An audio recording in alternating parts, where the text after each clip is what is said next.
What's up, guys? Welcome back.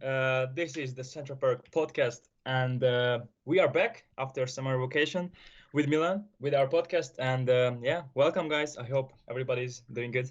Welcome. So today we created actually a really interesting topic for our first podcast in the new school year. It's going to be around the topic of SSV, Study Start Week, and therefore we invited one of my Hungarian fellows, Peter. Hey guys, Welcome, thank Peter. you for inviting me. Yeah. Yeah, so actually, our story is really interesting. Actually, do you know how actually we got to know each other for the first time? Me? Uh Or No. Yeah, Peter. yeah, no, not really. No.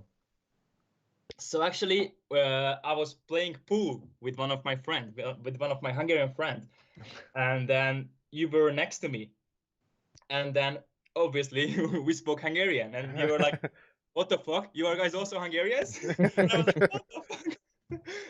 Like that's such a rare thing, like in Leeuwarden to meet with the Hungarian, you were at one of which is the pool fantastic. cafes in Leeuwarden. Yeah, Right, exactly. just next, right next to you. Then he was there. Yeah, I get it. Yeah. So actually, that was pretty fun and interesting and shocking at the same time. Yeah. Yeah. So Peter, I don't know. Would you like to talk about what is your experience, or actually, Who are you, what was Peter? the? What do you do? Yeah, Where do you go yeah. to school? What do you study, man? Just to introduce myself a little bit. So yeah, my name is Peter. As we already mentioned, I'm also coming from Hungary, from Budapest, the capital city. Nice. Currently I'm 22 years old, turning 23 in October. So I'm a bit older than some of my peers at ITM. So I'm studying tourism management. Okay. But on short track. So I'm kind of like a first year student, but also not. So I it's a see. bit more difficult than that. So you had certain qualifications that allows you to skip certain parts of the course, something like that. Yeah, so that's why it makes it a bit more difficult than for most people. Back in Hungary, when I was in high school, I went to a bilingual secondary school or high school where we also learned tourism. Okay. So I already had that Oh, I in see. my That's where the accent is coming from. Oh, well, mostly. I also had a private English teacher who Yeah. studied in Canada, so it's a whole bunch of influence, but it's Yeah, not always consistent. yeah, but that's cool because most of the Hungarians, like they have a pretty harsh accent. Yeah, Step they have a step up stronger your game, Barney, accent. because Yeah, Peter, yeah, man, it sounds so absolutely. much better. Let's do the Well, podcast together, Peter, it man. Barney, let's certainly just it certainly took some years, but I managed to fool a few native speakers already Oh, when I was Ah, working definitely, with them. man. Yeah. It's that's cool. really That's hard cool. to tell because when I joined this conversation, when you guys were just talking together for a second, I heard you just a couple of words speaking Hungarian, and then you switched over just like that, and it was just a native English speaker in the chat. So Yeah, it's quite it impressive, happens a man. lot. It's well done to you. So you Yeah. study that, and you've just finished your first year, or you're about to start your first year? I'm about to start my first year. So the whole thing worked out in 2017 when I graduated from high school. But back then, I wasn't able to come here to Stanton for financial reasons mostly. Roger. Okay. So what I did, I started university back in Hungary. I did 1.5 years. Also bachelor program, also tourism and tourism management. So the same as I Yeah. have right Right. now over here. But then in the fourth semester, so end of the second year, I had the opportunity to have an exchange program. And one of the universities on the list was actually NHL Standen. So as soon as I saw it on the list, I said, uh-huh, this will be it. This That's is it. what I'm gonna do. I didn't even Nice. have, like, my other friends had other options also when they applied. I said, nope, this is the only one that I'm going to get. Yeah. And I managed to come over here. So I took two minors here, destination management and marketing, and tourism industry operations. That was So, the other. so when you saw NHL Stanton, what made you so sure that you wanted to go here? Yeah, Definitely. actually, what I grabbed your attention? What get my attention? Actually, a friend from high school. She heard about it first. I think she also went to one of the study fairs where she heard more about Stendon. Me personally, I've never met another person who was already studying there, so it was all word of mouth. But then I went on, online. I mean, Stenden has a really, really good website for showcasing like what's it all about. I mean, compared to Hungarian universities, Okay. more in depth. And in this sense, social media and the university's marketing is more in depth. So even though if you don't go to a study fair or something, you can still get a pretty good image about the school. Yeah, I So that suppose was that's right. Yeah, when because NHL Standard does a lot, as like you said, with social media and marketing and campaigning and all that stuff. And I absolutely, suppose that if the voice of NHL Standard is louder than the rest and the quality that it shows is better, then yeah, I can understand that your first choice absolutely. will be, you know, NHL I Standard. not only it was much louder and clearer, but compared to like other universities, not only at home but abroad, they involve students more in the marketing process and everything. So that was pretty amazing to me. Okay, And I also went to a high school where students were very involved in these things about the marketing of the school. right. So first time when I went to my high school, that was the other thing that also appealed to me, that people were so, mature and they could, just talk to total strangers and be confident about what they're talking about. Yeah, I guess what you're saying is more like a level playing field for everyone. That everyone's Yeah, sort of like an equal in in marketing or in leadership. That you can just yeah, talk to anyone. Okay, absolutely. yeah, that's a good point. Yeah. So when I'm just gonna sort of take over here, Barney. If so, you saw NHL stand on the list. What was like the next couple of steps that you took to actually, get over here? So the thing was, after my exchange semester that I enjoyed a lot. So not only the minors were good, but also people, friends, and fellow, classmates and everything was awesome, and also the teachers. So actually, one of the biggest pushes that I got was from a teacher of mine when I was here as an exchange student. So the last module that I took, I had a fantastic teacher. His name is Hans Decker. He's also at ITM. And it was actually pretty funny because after one class or like one CBL, he said, because I told him like, hey, I'm very interested in this and so on and so on. And I always wanted to come over here. So the thing that happened is that the guy suddenly said like, oh, sure, come over for a beer or two and we can talk. So that was already a big difference for me Yeah, because I so did, much difference. We like, uh, I mean, the relationship with the coaches, right, and the teachers, absolutely, so much absolutely different. different. Like at home, you had to work hard to just get close to a teacher and ask questions. Over here, they were like, Right. you know, take me So the lead. in Hungary, it's more or less I'm the teacher, you're the student, and Yeah, that's yeah, it. yeah. It's very there's a hierarchy over there. Of Okay. course, over here as well, but there are I much less suppose walls. there's benefits to that as well, as in everything is more clear, I suppose, in a direction and such. But the problem Yeah, is yeah. once you don't agree with that, then that's it. Yeah, He has the there's not a final lot of say. options. Yeah. Yeah, there's not a lot of options at home, but over here, sometimes the lines are bit blurry over here Yeah. because sometimes you get very close and you don't know, like, okay, like, where should I Should I step call on my the path? teacher a friend, or Yeah, yeah, is yeah. there something So, What's the happening line? here? so that can be a bit confusing. Yeah. But yeah, so called me over for a couple of beers, and he encouraged me that sure, if you want to come back, it's all possible. I will give you the right person's contact, who's doing everything with the exam committee and what is the process and such. So yeah, so Awesome. that's how it worked. Although it was a long process, to be And honest. did you actually manage to grab some grades from back home Yeah, to absolutely, school? absolutely. So Okay. how the whole thing worked is that this was the exchange was in 2019, the spring semester.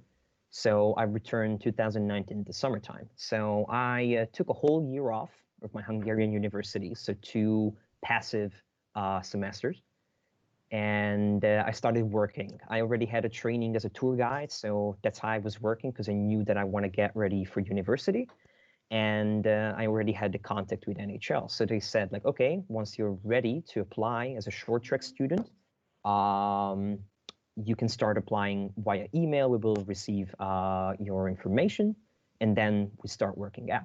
So I started around like February or March in 2020, and contacted one of the people in the exam committee, like, hey, this is what happened. I have 1.5 years at a Hungarian university, of course, without a diploma, and also half a year at Stenden. So from there, it started to unravel, and a bunch of emails back and forth. And then in May, I started the regular application, just like any regular student. You go on iGo Stenden, study link, and you start the process. So it sounds like the entire process was a lot of back and forth, not necessarily just you trying to chase, the goal of getting here, but more or less the school as well coming towards you, like, hey, okay, you want to go here, this Sure, is what sure. we can offer you, and such like that. That they Absolutely. that shows a lot Because of the motivation. corona, it was a bit more challenging or difficult, Mhm. So the time period was a bit more like longer than usual. But a lot of patience is a key, Yeah. especially when you're not doing the regular way. Because if you're a regular student, it's all over the website. You can just Yeah. go, you can do it. But when you're a bit more complicated, then sure, it takes a bit more explanation. They might ask you to like, hey, could you describe like what did you do at home? Because Oh, definitely, man. Yeah, I get yeah, that. like although we're both in the European Union and there are some regulations, still the educational system is very very different. So Mhm. back at home, it's a Bachelor of Science program. Over here, it's a Bachelor of Arts. So there are already differences that the school Right. itself has to figure out, and each and every case is different. So although they have a bunch of short track and fast track students every year, each and every person is different a bit Yeah. or a lot. So it really depends on you. It's a very personal case for each student, then I It's suppose. it's it's it's very very personal, but they're very very helpful and very That's good. That's understanding. good to hear. Yeah, So it's really good that how the school is really like cooperative with absolutely. students, and actually like they open like a WhatsApp um chat as well Oh, for Oh really? man, students. that is the So greatest thing ever. they are So so personal. It's just yeah, amazing. Yeah. that's just a very recent thing, I guess, because I just Yeah. recently discovered it. So during the springtime, it wasn't the case, so only email. But now that's an option, and it's awesome. So Yeah, they that's great. reply to Just me. direct feedback on whatever you need. It's the greatest thing there Yeah, is. yeah, and it's not a thing that you will find at a lot of universities. So they really do make sure to keep updated. Oh yeah, definitely. And I suppose when you're talking about Hungarian teachers, that when is there if there's such a well chain of command, so to speak, that they're higher up than you are, I suppose that a WhatsApp conversation would never happen with one of those teachers. Nah, not at all. So like over here, like at Stenden, after classes, the teacher could see that okay, I'm struggling with that. So like he came over and said like, hey, can I help you or whatever? Like should we schedule a meeting or something? Hmm. Back at home, there are like time slots when you can reach out to the teacher, and you might find them there in the office or not. And there are a lot of teachers at home who will tell you like, yeah, don't send me an email because I'm getting 200 emails a day and I don't Yeah, have the capacity to reply. Over here, they're very, very personal. Sure, there's a boundary, there's a limit over here as well because we're all human, but it's just the attitude Yeah. towards definitely, students. But definitely. but but also just the scenery of a classroom just tells you Absolutely, everything. Like it's also very, here very different. here the teachers are are standing on the same ground on the same level, right?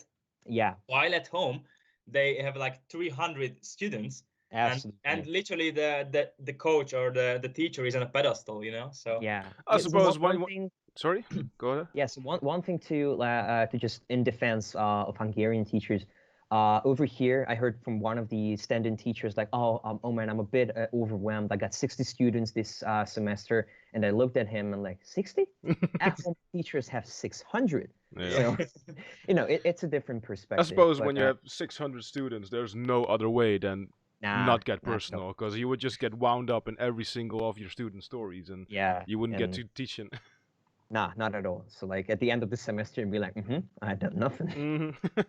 So the big question is, you went to NHL Stenden by word of mouth and from online Yeah. marketing and stuff. Uh, is it what you have you been at NHL Stenden and everything so far? Because I'm not sure what your situation is right now. Are you in Lilwater right now, or? Yeah, I'm Liverpool right now. I actually moved in August, beginning of August. I think I Oh, okay. came on 3rd. because I wanted to move here like a month earlier than school starts. That's what other Hungarians been telling us. You know, I also wanted to look for a job and just, get a solid ground So, before what are things start. your impressions of Leeuwarden so far? I mean, not much has changed from last year or compared to last year. All right. So, the weather's the same, that Yep. beautiful Dutch weather. The very Although, unpredictable Dutch weather. Oh man. yeah, unpredictable Dutch weather. Although the first, 2 weeks of August was just killing. Like It was the the heat. worst. It was the absolute worst. Yeah, but also there's difference between like Dutch people and Hungarians because like I spoke to many Dutch people and they couldn't bear the hot, right? In comparison to Hungarians, maybe it was easier for them because yeah, in average maybe it's like we have a warmer weather here, but you were guys like oh like you were Yeah, guys but at it dead. was horrible. The thing is, though, with Dutch weather, right? Because we're in this sort of climate zone where it's precisely in the middle. So our Yeah. winters, well, they used to be quite heavy, heavy snowfall and everything, but we haven't had snow in like at least 2 or 3 years or something like that. And the summers were always quite warm, but lately they've been getting warmer and warmer. But the thing is, because of Netherlands, half of it is just below sea level. So our warm days are extremely humid and just very thick, warm air. You know what I mean? It's just humid. It's not a dry heat what you get in like Italy or something, where it's 30 degrees and you could just walk outside like it's nothing. Over here, when it's 30 degrees, you could walk You really outside, but feel it, yeah. yeah, the minute you walk But it's outside, like you start 40. sweating and it's horrible. And of course, you gotta remember that Dutch people love to complain about everything. If it's too cold out, we'll complain it's too cold, and the next day it'll be a sunny day, and then we'll complain it's too warm. It's just a cultural thing, I guess. It's just never good. Exactly, it's never good. I think we kind of have the same as well. Yeah, that's a similarity between Hungarians and Dutch people. We love to complain. Yeah. So the countryside in Hungary must also be so much different because I'm a Dutch person. I lived in Leeuwarden for almost my entire life. I've been out in other countries and stuff, but the first thing I always notice is just a hill or a rock in nature. It's just something you don't see Well, in the compared to that, Netherlands, right? it's not that big of a change. I mean, my ex-girlfriend was from the countryside, and the Hungarian countryside is very similar or familiar to the Really? Dutch one. Yeah, I mean, most of Hungary is flat. Of course, we have mountains or hills, Yeah. but the tallest point of the country is 1,000 meters or 1,040 meters. So compared to neighboring countries like Slovakia, Austria, or Yeah, that true, like true. if you go to Germany, it's not like that. Yeah, they can ski. Yeah, they can ski. Like that's not a thing for us. Like if you're Hungarian, want to ski, you go to Poland, you go to France or to the Alps. So So, have you made Dutch friends in the Netherlands yet, or mostly just classmates and or mostly classmates. Or even though I had Dutch or German friends, that was more of a formal relationship. But Mhm. it's just I think the exchange student life. So Yes, last year obviously. Yeah. it's like a bubble when you're an exchange student, and although you go to PBLs and CBLs, but you really have a core friends from the exchange students. So Mhm. that's what one thing that I'm looking forward to this year is that I will be quote unquote like a regular student Well, in you're my always welcome at Central Perk, the hangout for students. yeah, that would be great. It's funny So because I'm looking for sorry. that. I'm looking for that. I mean, right now I have a Dutch flatmate. So yeah, we'll see. What's the biggest difference that you've already noticed between you and your like a Dutch flatmate? Like maybe some habits or Well, cultural right now we things. didn't have a lot of time to spend together. So she's coming just from Groningen. So Oh, right. we didn't spend a lot of time together. But so far, like all the Dutch people that I met, even in work, very welcoming and very very helpful. So Yeah, definitely. You already work in Leeuwarden as well? yeah, I just found a job at a restaurant. So Nice. Good job, man. I already worked as a waiter and also as a kitchen hand back at home during my high school internship. So Hmm. it's not too far from me. Would you mind telling which restaurant? Yeah, it's pretty much the only Greek restaurant in town. Rhodos Palace. Rhodos. Ah, okay. Yeah, Yeah, I know it. yeah. Like other Dutch people told me in the restaurant, like there is another Greek restaurant, but when you say you going to the Greek, Yeah, you're going to Rhodos I Palace. think it's Dionysos. I think I'm not sure, but yeah, the Rhodos. I Yeah, haven't. that's the other one. Yeah. But Rhodos is like the big Greek restaurant. Although now half of the crew is Hungarian, both the waiters and the kitchen stuff. Bro, we're So just taking over. yeah, it's just Well, taking over. I haven't actually. I've never ever like properly eaten there, so now I might. Okay, let me just ask you this: how many vegan or vegetarian options does the restaurant have? Because my girlfriend is a vegetarian, so I gotta know, man. Do you know? I think they do. I think they do. So in this case, the Greek cuisine is a bit better than the Hungarian, so there are more vegetarian options. But the Greek and like most Mediterranean people, they love meat. So, All right, I'll have a look at the menu when I'm but when there we're but done. there's certainly vegetarian options as well. I mean, especially that you're here in the Netherlands. Although Yeah. that was a big cultural thing for me, first time when I was over here, is that have a pretty meat-based diet in Hmm. Hungary, and then you come over here to the Netherlands, where a lot of people are now vegetarian or Yeah, vegan. man. It's a cultural shift that's slowly happening. Yeah, Especially because the Netherlands has a lot of CO2 emissions from all the yeah, cattle and all the meat and yeah. everything. So a lot of people are getting more aware, Conscious about conscious that. about it. Exactly. That just eat slightly less meat, and it'll already be a bunch better for the environment. You know. And And also for you. yeah, So exactly. that's one thing that I realized. Yeah. Even though I still love myself some burgers and some ribs and all of Oh that, yeah, like I still try to eat that was the salad every now biggest and then. complaint, last year when you come over here. So first few months when you live here, you still compare the prices in your mind, and then you're like Definitely. shocked.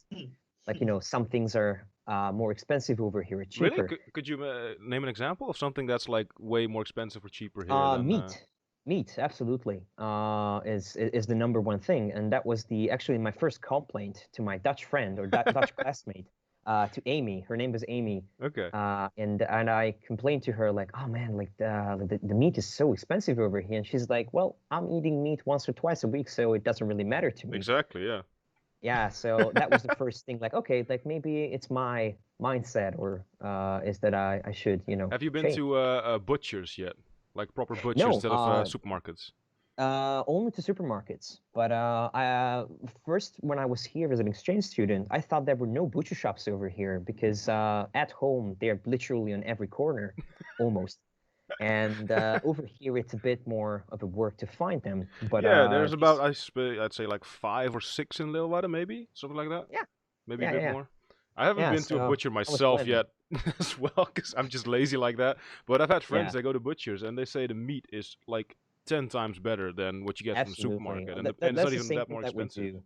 Yeah, that's what we is the same thing that we do in at home as well. We got good friends who are butchers, and it's also the Right. personal relationship. Yeah. That's one thing that you miss when you come to a new country, and not only you miss your friends, but just like those everyday small talk conversations with in your favorite grocery store, like the cashier or someone, and you don't have that now. Yeah, I definitely get that, man. Just your local shops and the people you know and Yeah, everything. And part of your daily life. well, you're now in But I mean, Leeuwarden, so yeah, but I mean, people are so friendly, so I mean, it's not Oh, going to be too often. very, very friendly, and actually very helpful. Like that was the biggest surprise for me. That whenever I went and I had a question or something, I almost never had a situation where I couldn't ask in English and they could not reply back in English and help you. yeah, man, the Netherlands Yeah. is like at least almost 90% of all Dutch people who can strike a Yeah, conversation in English. That's it's very convenient. But when it comes to like practicing your Dutch or like learning, then Ooh. it's GG. Nah, man. yeah. Actually, I wanted to ask that. Are you planning to learn Dutch? Last year I was like, and that's one of the biggest regrets that I have from last year as an exchange student, because as an exchange student, you're a bit more slacking off or a bit more lazy. And we had for free Dutch class, and I wasn't too studious about it. But after school, after NHL, if I finish, I want to move to the Netherlands with my partner. Ooh. And yeah, like if we move here, I definitely want to learn Dutch. And if it's an option at university, then yeah, it would be good to Dutch is learn a a bit of quite difficult language to learn. It's very rough, rough around the edges, especially rough the. around the edges. Yeah, Then you haven't learned Hungarian. yeah, like that's rough around the edges is a good one. I How mean, I like learned German in as well. really? Oh, then if you have some basic German knowledge, then I suppose Dutch will come a bit more Yeah. easier. Yeah, Definitely. definitely. There are some, common things, but it's the pronunciation that Oh that's yeah. just not coming I easy. don't think you're ever gonna get the fluent English accent that you have right now. I Oh don't think you're no, gonna beat no, that in Dutch. no. That's the same thing for German. So I've studied German for 5 to 6 years, but I Oh never wow. really got to the level where I'm in English. Yeah. Yeah. And yeah, it's And just and it's actually the just problem with that I have some friends who are working in restaurants, in Austria or Germany, and whenever they start a conversation in German, and whenever they hear that it's not a real accent, they immediately switch to English. So they Really? can't even practice because Oh, I get they that. see that, Yeah. okay, this guy can't speak properly, so they're yeah, but just it's gonna go in also in the easier way. yeah, it's also in the younger people that they're eager to use their English. So like That's true. under like the age of like 40 or 30 in these countries, people are like, oh, finally a foreigner, I can talk to them in English. But you're like, no, man, I want to use my German. But no, they will just because they want to be polite, or they just, yeah, I want to use the language. Yeah, I mean, I So suppose if I would go to the Rodos restaurant and you would serve me and you would sort of in this very broken Dutch start talking to me, I would probably say some words in Dutch to you, but the next time I would see you, I'd probably speak English, because yeah, I know you understand English, but you might try to talk Dutch, but I know we couldn't have a conversation in Dutch. That's why I would start in absolutely. English. So I Yeah, suppose yeah, it yeah. makes sense. So what I usually do is, I greet the people in two languages. So I say, like in English and Dutch as well. So they see like, okay, you try, but you're not on the level. Yeah. So we will help you out by not talking in Dutch. Although older generations, they, sometimes just talk to you in Dutch. But when you're taking an order and you can pick out the words, Hmm. and you're like, sure, fine. Yeah. I mean, I guess the easiest would be just to speak with friends, especially that your housemate is Dutch. Yeah, That yeah, would be the yeah, yeah. easiest if you just like stop English and just start to speak only in Dutch. I think that would be the first step. Yeah, Yeah, I suppose you watch Dutch series with English subtitles, stuff like Yeah. that. Dutch TV with English subtitles. yeah. That's Your the most helpful flatmate, stuff. just small things like good morning or what are we eating and little things like that. Just start out basic. But Yeah. it's still, man, I couldn't imagine myself learning Dutch if I couldn't speak it. It just sounds such gibberish if you compare it to other languages sometimes. Absolutely. Yeah, yeah, yeah. All right, Peter. So you've come here, you've experienced the real regular student life. Oh, well, a How bit, yeah. how is the study start week for you, especially in this online environment? Well, it's I'd say interesting because when this whole corona started at home, I was not an active student at my university. So this is the first time that we have this very online environment where everything is on Teams or on Blackboard Collaborate. But to tell you the truth, it's very smooth. I was afraid that I will be very choppy and there will be like, okay, I can't hear you, I can see you, and whatever. But it's not the case, and they're handling it very, very nice. And Yeah, yeah, yeah, it's Yeah, it's yeah. fun. It's true. You gotta have a good internet for sure.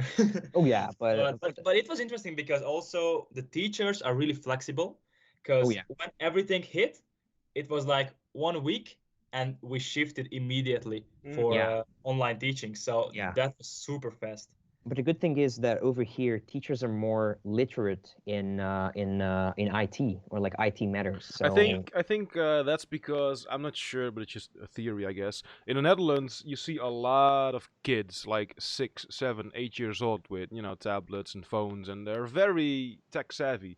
And I think all those kids are sort of rubbing those techiness on their parents, how it works and everything, because they didn't grow up with all that stuff, And I think those yeah, kids are sort of teaching their parents and their teachers, and that's how a lot of teachers are very tech savvy nowadays. Yeah, I mean, yeah. they're We still. also have that kind of addictivity, like they are like addicted to this kind of devices, but maybe Hungarian grandparents are just doesn't give a shit. No, no. My grandmother still has the old gramophone with like the Yeah, big, yeah, yeah. you know, That's what like I'm saying. that's not even a thing. Like when the phone rings at my grandparents' place, my grandfather is running with the ringing phone to my grandmother to pick it up because he just able to push one green button Nice. on it. So no, But it's cute. But it's yeah. I I mean I'm it's super when cute. this happens, I'm always thinking about what will happen when I'm will be their age. You know, like Bro, things will be so different. will I be the same with that kind of new Probably. generation of Don't even systems? You worry know. about that, Barney, because before we can even reach that, the world will be gone. Don't even. We don't even have to look that far into the future. We're gonna be like 40 years old max. You know, that's our limit. What a good approach to life, bro. Live fast, die young. Good one. YOLO. Exactly. That's funny that you do international tourism management, right? Yeah, yeah, Yeah, yeah. because I got a friend here in Leeuwarden, and he started school last year as well. Last year was his first year, and he actually studied the same thing, international business management. So he's going to the second year now, and he Uh-huh. was quite happy about it, man. Like he's super excited for the second year because he's going to learn Spanish. He's really hyped about that, and just the classmates, he was very very happy about them. He also said like you know how you said that you're a bit older than the rest, than Yeah. your peers. Well, he just turned 30 last year. Oh Oh, man, okay, So okay. he's one of the oldest of his class. Mentally, he's he's probably like one the of same age as the teachers. exactly. Like some of the teachers, yeah. Uh, I mean, mentally, he's probably the youngest of the class, so he's a bit of a clown. But he's But enjoying you always himself, you need that. know. And he said that like his classmates are all very chill, and the stuff that he's learning is super interesting because it's all very relevant, you know, with modern day tourism. There's a lot of environmental things going on and sustainable tourism and all that, and because it's a very relevant nowadays subject, he really enjoyed it. And I think I'm not sure how that's with other schools as well, how they teach sometimes older stuff or less relevant stuff or At more home, stuck in the it's pretty books. outdated. So that was the Yeah. biggest drive for me when I came here, is that I already had like a former education in tourism from high school. Hmm. So when I went to university in Hungary, for 1.5 years, every single subject that was related to tourism or something, they couldn't tell anything new Oh because man. during 4 years of high school study, and those subjects were in English. And when I went to Hungarian university, everything was taught in Hungarian. Huh? And That doesn't make sense. it doesn't make sense, and some of the concepts were not properly translated or not taught at all. Right. And after like the first year, I was sitting there and like, if this is the first time you learning about tourism, you gotta be super confused Yeah. because it wasn't consistent. It Now feels a bit everything like a waste of time then, because you've already, a lot, you've learned a all lot. of this stuff, and then they're Yeah. just repeating it, but in your own language. Like, In your own language, and especially that this is such an international industry, oh yeah, it's just really setting you back. And the other thing is the most challenging part of university at home was not the tourism part, but everything related to economics, accounting, and such things, because it's a BSc, it's a Bachelor of Science, so they yeah. really take everything to the science level and very very serious when it comes to like statistics and mathematics. And man, that is just not my world. Same, That's just same not for me, mine. man. Math, no bueno. All those accounting things Yeah, and bookkeeping, nah, man. absolutely. And this was my Dutch teacher's biggest surprise when I told him that when I if I graduated in Hungary, I'd be an economist of tourism and not a Right. tourism professional. And he was like, "But tourism is supposed to be an easier study." And I said, Mm-mm, "Not at home." Not at home. So, So when I came here, two modules, actually pretty awesome modules actually on ITM, because the first module that I took, we had a project in Spain. So we went to Spain for a week. what? And yeah, and we went to Spain for a week and we developed a development project for a real town and for real professionals. Yeah. And this is another thing that you don't get in many universities, field trips Right. and project works. Like in 1.5 years at home, we had 2 project works. Over here in one semester, we had more than 10 project works. Right. And it was great. Yeah, Stanton is also very well known for their associates and contacts and connections and stuff like that. Like That for is just great. yeah, man, for every subject they probably have a speaker they can invite or some company you can visit because they're well connected, and there's lots of old students as well that still are connected to the school, which Absolutely. own companies or businesses or whatever now. The funny thing is the ironic thing here is that I just said like math and economics and bookkeeping is not my thing, but here I am studying small business and retail management, and I'm entering entering my fourth year now.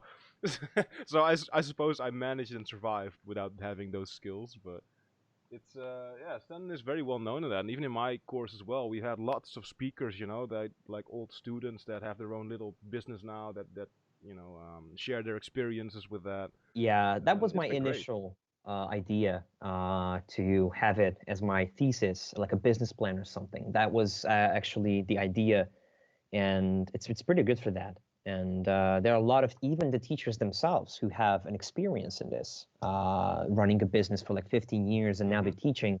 And it's just great when you have a module or a CBA class where it's about entrepreneurship, and the teacher has like 15 years of experience in Yeah, that. definitely. Yeah, yeah, yeah. So what are you planning to do after your course? Because you're starting your second year now, am I right? Oh, I completely forgot Kind already. of ish. Yeah. It's like a bit of a hot mess Right. when you're doing fast track or short track in Yeah. this sense, because from the 4 year ITM, they will squeeze it into like 2 years, a bit more than 2 years. I was also thinking once I'm finished with my bachelor's to take a master's Gotcha. course at Stanton, but Okay. that's in the future. And when you're But done with that, do you plan on like I don't know, like a tourism? Do you want to start your own tourism business, or do you want to work that was somewhere? the Or initial idea. Although now in the Corona times, it's a bit more, alerting that our industry is very sensitive yep, to all very kinds of much. changes. And but it will be really challenging to see, or maybe tourism will restart in the next 2 3 years. It would be interesting to restart with the industry or start my own thing Yeah. with the industry. Yeah, I suppose the So industry is very sensitive to changes, but it's also an industry that's very prone to opportunities and can quickly adapt absolutely. to any And opportunity. it quickly adapts, and it quickly grows back and even surpasses the previous Hmm. years. So yeah, definitely. But I was also thinking about maybe just get a job or an internship through Standen here in the Netherlands, maybe down in the southern part of the Netherlands, Yeah. around Amsterdam, The Hague, or that area. Yeah, I suppose that's right. Yeah, and like Yeah. okay, like travel groups or something like that, or anything. Maybe, or just apply for a job related to tourism at a company already. Yeah, But that's all in the future, and all I in the should future. really got to see, like what are the opportunities. Yeah, you're right, man. Especially in such a changing industry, like it's gonna be a while before you're actually looking for jobs, and there's probably a lot of stuff changed by then anyway. So Oh yeah, oh yeah, Yeah, but at least it's really great that at least you have a goal and something in your mind, because still people in the universe, they don't know what to do, with their lives. same, So man, I same. I mean, have I no mean, I idea. always had, a plan starting from like secondary school, but that plan changes or like, modifies over, the years. And I had like one certain thing in my mind, and then like 75% like came to be or like whatever. But it's like important to have like a plan, and then you can change it like however you want. But you know, flying like with like blindfolded, that's risky to me. that's a big no-no. That's a big no-no. Although when you're running your own business or you're learning about business, that's sometimes the case. You gotta jump So into the deep, man, blindfolded. yeah, sometimes, You got it. sometimes, but you still gotta have like a safety net that you can fall back onto. Definitely, man, definitely. I mean, it's something I don't really have a clear vision or path or goal myself. I mean, always since I was a kid, I wanted to be a soldier. But then you grow older and you figure out, like, hey, wait a minute, I don't want to go to some foreign country to fight for Yeah, weird yeah, reasons yeah. for people I don't know.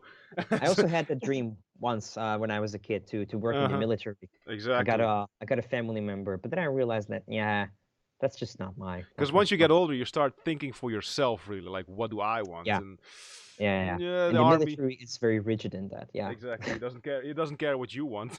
he doesn't care about the individual at all, man. Yeah, so now I'm here in my 4th year at Stenden NHL, still figuring out what I want to do. But we still have some time. I might At start. least you have a podcast show. Yeah. Exactly. And at least I have Hungarian friends. Yeah. All Oh right, man, guys. so NHL, man. I can't wait when the new year is gonna start in about a couple of weeks. Are there people actually already going to school now? It's the 27th of August now. Because I think for like first year students and even true for fast and short track students, they try to organize as much on campus activity as they can, but like some of the options are more limited in that. yeah, because I know some internships are still starting, but I'm just excited for one thing, and that's the free coffee at NHL Standen. It actually took me like Little I cheap think shit. in the only in my 2nd year during the end I figured out that the coffee at school from the machines was for free. I always thought you had to pay for them, so I never got it. I always paid at the baristas, like the where you get the more Yeah. expensive coffee. I always paid that, and then I figured out during the end of the 2nd year that it's just free, and I never bought a coffee ever again. Man, you should come over. I brought a whole set of coffee machine and grinder all the way from home because I'm just a sucker for good coffee. It's man, it's the most important thing of the day. Yeah, like when my flatmate came into my room, like, wow, you have a whole coffee machine. I'm like, yes, sir. You don't? Why not? Excuse Why me. not? Why don't you have one? All right, man. Let's end it on that note. We'll Yeah, stick to the coffee invitation. We'll probably grab a cup of coffee at school once we yeah, sometime ever see absolutely. each other. Yeah, It was nice getting to know you, Peter. thank Your you. English is Me too as well. fantastic. I wouldn't say that you're Romanian. Or Romanian. I'm sorry, Hungarian. Fuck you. I'm Yeah, sorry. I'm thank you for sorry. being I'm here. sorry. Thank you. Thank you I've guys, already everyone, been called for. Bulgarian and everything, so it's all fine. It's all fine, exactly. It's the same for us Dutch, man. We get Oh called yeah, Germans and Belgians and whatever. and whatnot. Yeah, Well, everyone, thank you so much for listening. thank you. Tune in next time for the next podcast, and we'll see you then. Bye bye. Bye. GG. All right, nice man. That was pretty good.